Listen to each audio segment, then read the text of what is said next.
बिस्मिल्लाहिर्रहमानिर्रहीम। अस्सलाम वालेकुम नाजरीन, मैं हूं जमशेद अंसारी। नाजरीन, आज 10 सितंबर है और आज की इस वीडियो में हम डिस्कस करेंगे कि आज से ठीक 10 रोज़ कबल इस्लामाबाद हाई कोर्ट ने नवाज शरीफ साहब को सरेंडर करने का हुक्म दिया था और आज उसी हवाले से एक बार फिर इस्लामाबाद हाई कोर्ट में समाअत थी। उस समाअत का अहवाल मैं आप लोगों की खिदमत में पेश करूंगा। चुनाचे ये बात नाजरीन यकीनन आप लोगों के इल्म में है कि आज से ठीक 9-10 रोज़ कबल इस्लामाबाद हाई कोर्ट ने नवाज शरीफ साहब की सेहत के हवाले से शदीद तरीन तहफ़्फ़ुज़ात का इजहार किया था और नवाज शरीफ साहब ने खुद और उनकी पार्टी ने नवाज शरीफ साहब की सेहत के हवाले से जो बयानिया तसलसल के साथ एडॉप्ट किया है उस पर संगीन तरीन सवालात भी उठाए थे। चुनाचे आज की समाअत से कबल एक दिन कबल यानी कल ही नवाज शरीफ साहब ने बज़रिया वकला एक दरख्वास्त की और उसमें अदालत को बताया गया कि मेरी वापसी जो है वो मेरी सेहत के साथ मशरूत थी और सेहतयाब होने के बाद डॉक्टर्स की इजाज़त के साथ मशरूत थी। गोया दैट मीन्स कि अगर मैं सेहतयाब हो भी जाऊं तो उसके बाद सब्जेक्ट टू डॉक्टर्स एडवाइस कि डॉक्टर अगर कहेंगे तो फिर मैं मुल्क वापस आऊँगा। और इसके साथ साथ उन्होंने एक जो है मेडिकल रिपोर्ट भी अपनी उस दरख्वास्त के साथ अटैच की है और उस मेडिकल रिपोर्ट में मेडिकल रिपोर्ट अटैच करने के बाद नवाज शरीफ साहब ने अदालत से ये दरख्वास्त की कि आपने जो 10 तारीख तक मुझे सरेंडर करने का हुक्म दिया है उस पर नज़र सानी की जाए। और नाजरीन जो report medical report Nawaz Sharif साहब के वकला ने सबमिट की है अदालत में हाई कोर्ट में, उसमें नवाज शरीफ साहब की उन्हीं बीमारियों का एक बार फिर तस्करा और इयादा किया गया है। चुनाचे उसमें शुगर भी है, ब्लड प्रेशर भी है, हार्ट डिजीज़ भी है, प्लेटलेट्स भी है, कोरोनरी आर्टरी का तस्करा भी है जो कि दिमाग को खून सप्लाई करती है। तो अब आप बताइए कि इस कदर बीमारियां हों और नवाज शरीफ साहब अदालत को ये बता रहे हों कि मैं मुकम्मल सेहतयाब होने के बाद मुल्क में वापस आऊँगा, तो ये जो बीमारियां मैंने गिनवाई हैं क्या ये 70 साल की उम्र में मुकम्मल तौर पर इन बीमारियों से सेहतयाब होना आया मुमकिन है भी कि नहीं। चुनांचे ये तो उनकी हालत है तो उनकी तरफ से यूँ समझ लें कि मुकम्मल ना ही है, इनकार ही है नवाज शरीफ साहब की तरफ से। और दूसरी बात यह कि आज जो अदालत में रिमार्क सामने आए उसमें भी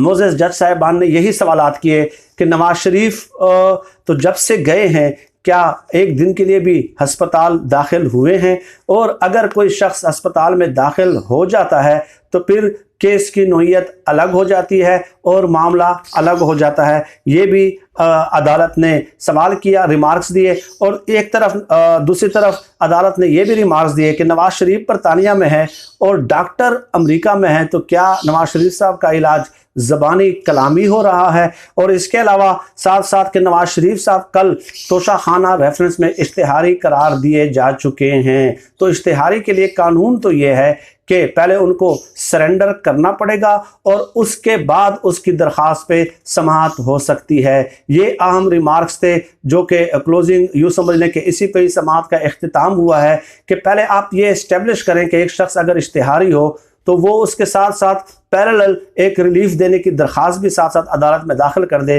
तो पाकिस्तानी कानून के तहत तो ये मुमकिन ही नहीं है, पहले वो सरेंडर करे। और अदालत ने यह भी साथ साथ कहा कि नवाज शरीफ साहब अभी ज़मानत पे नहीं है। नवाज शरीफ साहब को आज के दिन तक सरेंडर करने का हुक्म दिया था लेकिन उन्होंने ये मौका भी ज़ाया कर दिया है। चुनांचे समाअत जो है ख्वाजा आरिस को जो है ना डायरेक्शंस दी गई हैं कि आप 15 सितंबर तक जो है वो तैयारी करके और हमें इस हवाले से आगाह करें कि एक इश्तिहारी जो मुजरिम है, जो इश्तिहारी करार दिया जा चुका है, उसकी दरख्वास्त पे कैसे हम समाअत कर सकते हैं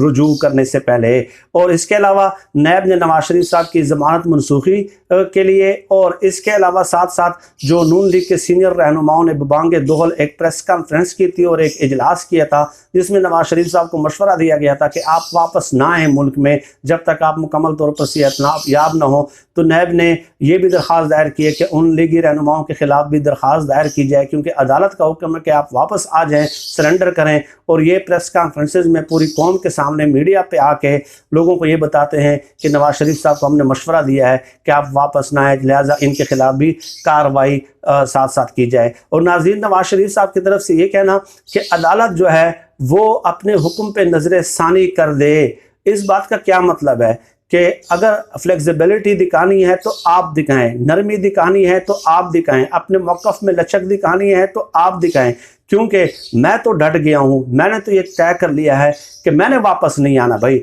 अगर रियासत जो है और रियासती इदारे जो हैं, रियासत का जो कानून है, रियासत का जो निज़ाम इंसाफ है, वो अपने अंदर फ्लेक्सिबिलिटी पैदा कर सकता है तो कर ले। मुझे सरेंडर करने का जो हुक्म दिया गया था वो वापस ले सकता है तो ले ले। दैट मीन्स कि मैंने वापस नहीं आना। इस नवाज शरीफ साहब के इस मुतालबे से नाज़रीन मुझे ये एक मुसोलिनी का एक जो है ना एक कॉल याद आता है कि मुसोलिनी ने कहा था कि मैं रियासत हूँ। तो नवाज शरीफ साहब रियासती कवानीन, रियासत के कानून, रियासत के निज़ाम इंसाफ, रियासती इदारों से जो है ना वो मावरा है और रियासत को कह रहे हैं कि आप अपने लचक में और आर्गूमेंट में जो है वो फ्लेक्सिबिलिटी पैदा कर लें। मैंने ये तय किया हुआ है कि मैं वापस नहीं आऊँगा। और दूसरा नाज़रीन ये कि ये भी एक इंटरेस्टिंग बात है, आज नैब ने भी दरख्वास्त दायर कर दी है कि लीगी रहनुमा नवाज शरीफ साहब को कह रहे हैं कि आप वापस ना आए। तो इस हवाले से मैं तफसीलात अपने 5-6 दिन की पहले वीडियोज़ में आप लोगों के सामने पेश कर चुका हूँ, लेकिन इसकी मज़ीद तफसील आज की वीडियो में मैं आप लोगों की खिदमत में ये पेश कर दूँ कि नवाज शरीफ साहब शहबाज शरीफ साहब की रिहाइश गाह पे एक इजलास होता है, उसमें मरीम नवाज साहब मौजूद थी, शहबाज शरीफ साहब मौजूद थे और वीडियो लिंक पे नवाज शरीफ साहब मौजूद थे। इसके अलावा तमाम सीनियर क़यादत, ख्वाजा आसिफ, एहसन इकबाल, राना सनाउल्लाह, ये सब लोग उस इजलास में मौजूद थे। उस इजलास की जो कार्रवाई इन लोगों ने लीक की वो क्या की है पता है आपको? वो ये लीक की है कि नवाज शरीफ साहब तो वापस आना चाह रहे थे। नवाज शरीफ साहब ने कहा कि मैं इलाज अधूरा छोड़ के जो है ना पहली अवेलेबल फ़्लाइट से पाकिस्तान वापस आ रहा हूँ, लेकिन उसके बाद जो हमें बताया गया, जो इजलास की कार्रवाई लीक हुई कि सीनियर क़यादत ने, शहबाज शरीफ ने, मरियम नवाज ने, एहसन इकबाल ने, ख्वाजा आसिफ ने, राना सनाउल्लाह, सब ने जो है मिन्नतें तरले शुरू कर दिए कि आप हमारे कायद हैं, आप हमारा असासा हैं, हमें आपकी ज़िंदगी अजीज़ है, हमें आपकी सेहत अजीज़ है। तो इन्होंने मिन्नतें तरले और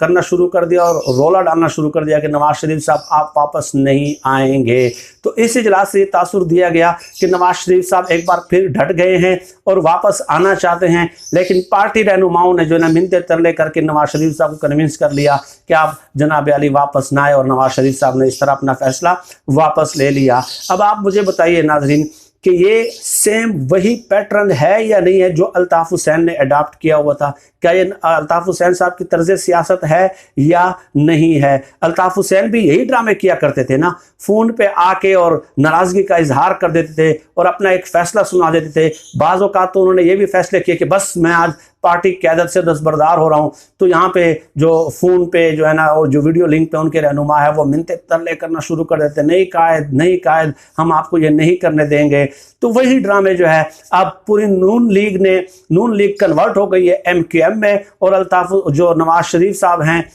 वो कन्वर्ट हो गए हैं अल्ताफ़ हुसैन की सूरत तर्ज सियासत में। तो अब आप बताइए कि ये कप्तान की वजह से, जो आपको थंबनेल पे नज़र आ रहा है कि वेल डन कप्तान, वेल डन इमरान खान साहब, तो इमरान खान साहब जब तक सियासत में मौजूद हैं, अब मुझे लगता है कि नवाज शरीफ साहब जो है वो अल्ताफ़ हुसैन वाली तर्ज सियासत ही अडाप्ट करेंगे और उसी सियासत को जो है ना वो आगे लेके चलेंगे और आपको इस किस्म की ड्रामेबाजियाँ नज़र आएंगी कि हमारे सीनियर क़यादत का इजलास हुआ, नवाज शरीफ साहब डटे हुए थे, वापस आना चाह रहे थे और इलाज अधूरा छोड़ के वापस आना चाह रहे थे, लेकिन पार्टी क़यादत ने मिन्नतें तरले करना शुरू कर दिए थे। तो ये एक धोखा है, एक फ़रेब है जो अपने कारकुनों, अपने वोटर्स और सपोर्टर्स की आंखों में गुज़श्ता 30-40 सालों से झोंका जा रहा है और उनको फ़रेब में रखा जा रहा है। नवाज शरीफ साहब ने जब फ़रार होना हो, नवाज शरीफ साहब ने जब डील करनी हो, पूरी सियासी तारीख़ उनकी वाक़िफ़ है कि वो अपनी एक भी सीनियर क़यादत को जो है वो एतमाद में नहीं लेते। 2000 में जब वो यहाँ से फ़रार हो रहे थे तो उस वक्त भी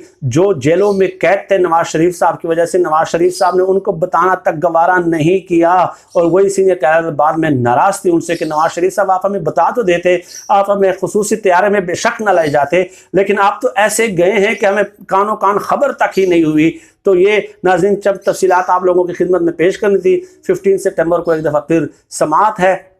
ये तो तय है कि नवाज शरीफ साहब ने अदालत से दरख्वास्त करके कि आप जो है ना नज़रसानी कर दें सरेंडर करने के हुक्म पे, उससे साबित हो गया है कि नवाज शरीफ साहब वो यही कहना चाह रहे हैं कि भाई जो रियासत ने अगर अपनी नरमी दिखानी है तो दिखा दे। नवाज शरीफ साहब डट चुका है और उसने वापस नहीं आना, और ख़ासकर उस जेल में जहां मच्छर बहुत ज़्यादा काटते हों। आज के लिए इतना ही। पाकिस्तान जिंदाबाद। अल्लाह हाफिज़।